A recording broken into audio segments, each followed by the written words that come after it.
Good morning. I will call this Municipal Planning Commission meeting to order at 10 a.m.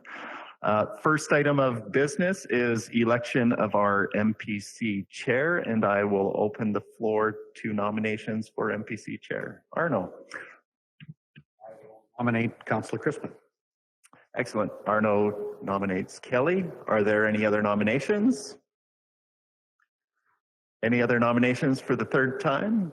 And with that, I declare nominations cease, and congratulations, Kelly, as our MPC chair. And with that, I'll turn it over to you.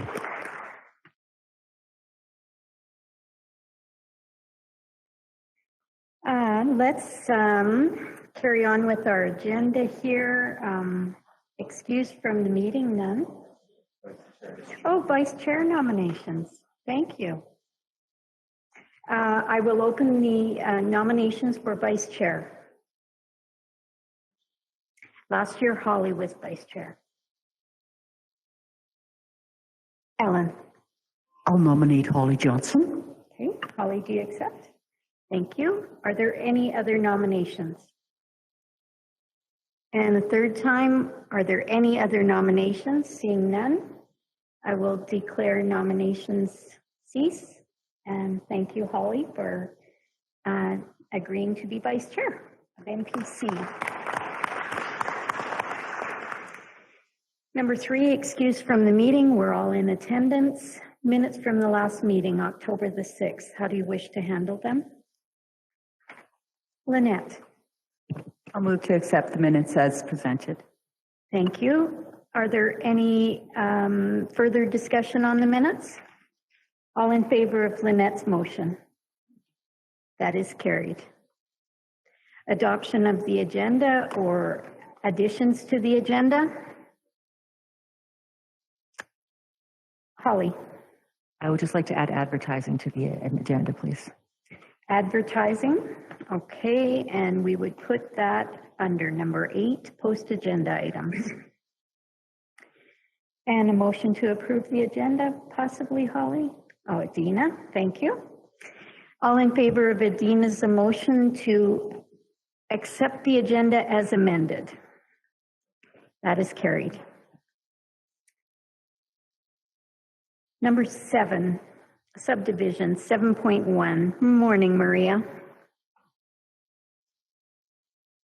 Good morning, Madam Chair. This is subdivision application 2022-0-006. The applicant would like to subdivide an approximate 4.1 acres from an existing 152 acre parcel located in the southeast of 2014 for residential purposes. The subject parcel is located in Division 8, approximately 9 kilometers northwest of Brooks and south of the village of Dutches. The proposed subdivision is a vacant pivot corner. There is an approved development permit for a single family dwelling on the proposed subdivision already. This would be the 3rd rural residential parcel out of this quarter section. A land use amendment for the proposed subdivision was given 2nd and 3rd reading at the September 8th, 2022 council meeting, which will allow for this additional subdivision to be considered by the Municipal Planning Commission. There is legal and physical access to both the proposed subdivision and the remnant parcel from the local roads. The applicant has obtained a certified septic installer to provide a septic suitability study, and that was given the okay. And the applicant has registered for county regional water to service this location. This was circulated to adjacent landowners and required referral agencies, and there were no major concerns noted on this property. It is recommended that, municipal reserve is required could be considered for this property. So there are 2 options that MPC could consider. Municipal reserve could be taken in cash in lieu. As per our municipal reserve policy, the land value is determined to be $4,000 per acre. So the approximate payment for municipal reserve would be $1,640. The other option would be to defer this payment by caveat on the remnant parcel, and then that payment can be dealt with at time of further subdivision, pardon me. So it is recommended by staff that this subdivision be approved with conditions, with the conditions that the property taxes be paid, that if a development agreement is required through municipal services, that that be entered into, and that any utility right-of-way plans, easements, and or agreements that are required from any of the referral agencies are registered prior to the finalization of the subdivision. And it would also be recommended that reserve be taken as cash at this time. Which has been policy in the recent past, I believe, is not by deferring. We haven't been in that practice, but the letter from the EID, is that landowner privy to that information already and in agreeance to that those conditions that the EID set out? Yes, those are the standard conditions that the EID provides for all subdivisions. So when an applicant comes to discuss their application with the administration, we always let them know that those could be requirements from the EID. And we always suggest that they discuss with the EID as soon as possible. Any further questions, MPC? Neil. Okay, this on your land value. Where do you come up with a number of $4,000? Nobody sells land for $4,000. Even if you take your ag value, which is the value of the irrigated acre out of the quarter, that's at least it's I'd say 12,000 or 10, something like that. But if you take the subdivision value and you cut it down to 4 acres, that goes up to about 20,000 an acre, and we're giving this away for $1,600. Just a point of clarification, we're not selling land? No, we're not selling land. This is reserve, right? I understand that. Okay. But our value is extremely low to collect that reserve.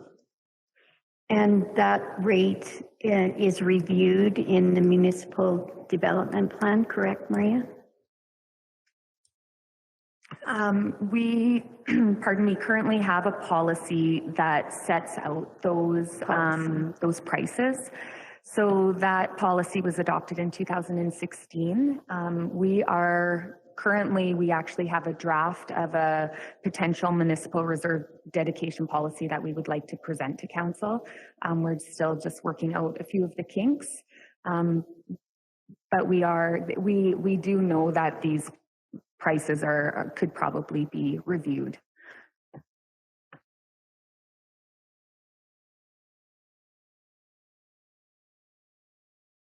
Okay. We're given this away. Presently at per policy, right? How do you wish to carry forward with this subdivision?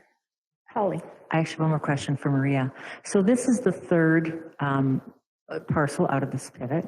So given that the one on the east side already has 2 parcels subdivided out, is it possible someone could divide 8 subdivisions out of a pivot, like at the quarter? Is that possible, and has it ever happened? Maria. I am not sure that that has ever happened before.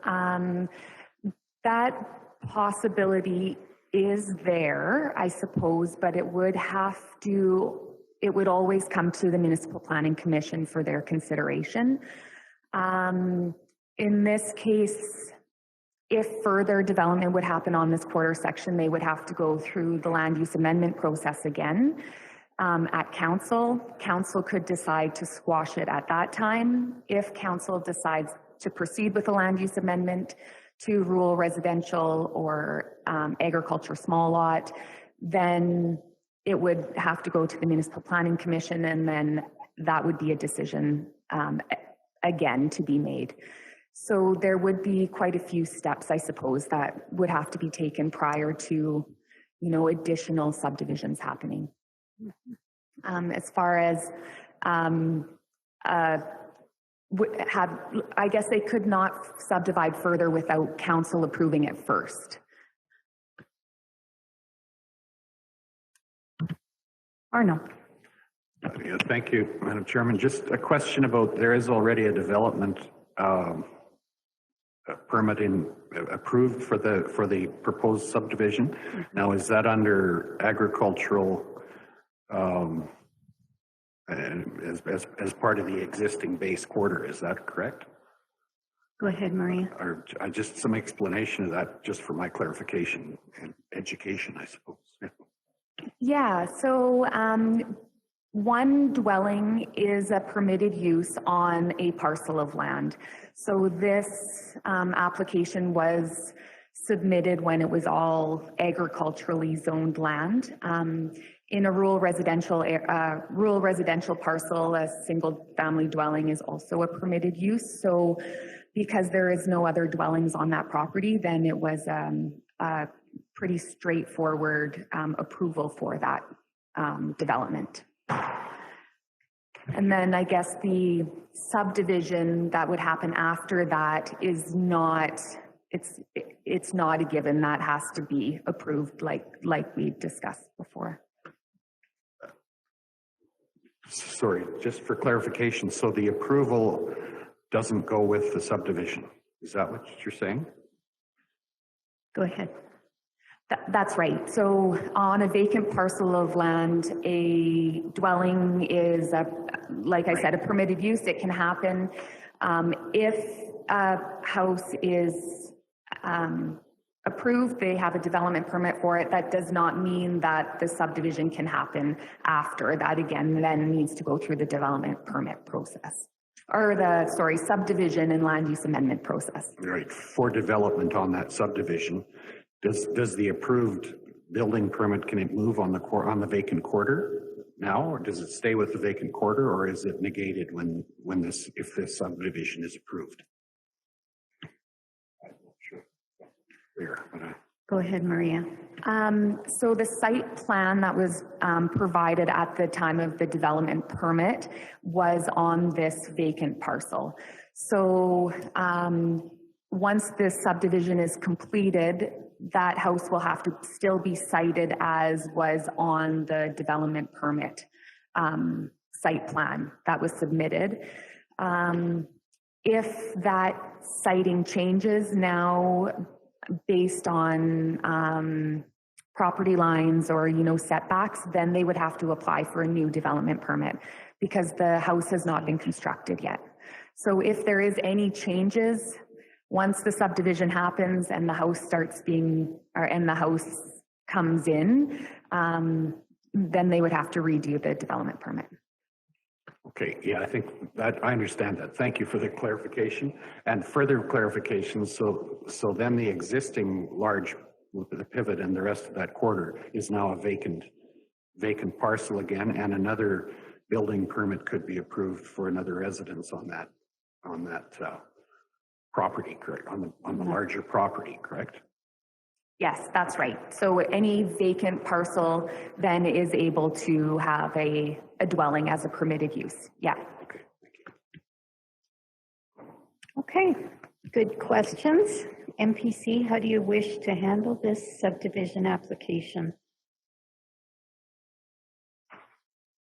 Dan, please. I'd motion that we approve it as recommended by staff. Option one. No, just subdivision recommendation approval, that the MPC approve the subdivision with the two condition, or because of the two reasons. Good. Okay. Thank you. Holly. Do we need to clarify that we want the municipal reserve taken in cash, or is that implied? I wasn't sure if it's implied in what was written here. It is written in there right now as recommended. Go ahead, Maria. Yeah, my apologies, Madam Chair. I didn't put that in the recommendation, and I should have. So if the motion could state how you'd like to deal with municipal reserve. That would be perfect. Okay, so add that to the recommendation then, is what I'm seeing. That's what I would like, yes. Hearing, okay. Any questions on Dan's motion? All in favor of Dan's motion? That is carried.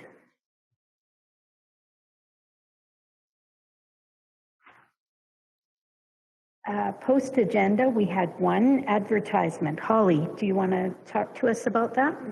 Yes, thank you, Madam Chair. I had a request from a payer that when we are doing advertising, that we include the division it is located in. His comment was he has a map. He's too lazy to look at it unless it's going to tell him a division that he wants to look at. Now, that's a valid point. When I look at those advertisings too, I always go, well, what division is that? So would it be possible to add that to the advertising that we're doing? Pam? Thank you. All right, thank you. That was easy. Any in-camera need? Seeing none, I'll carry on. Any questions? None. I'll adjourn the meeting.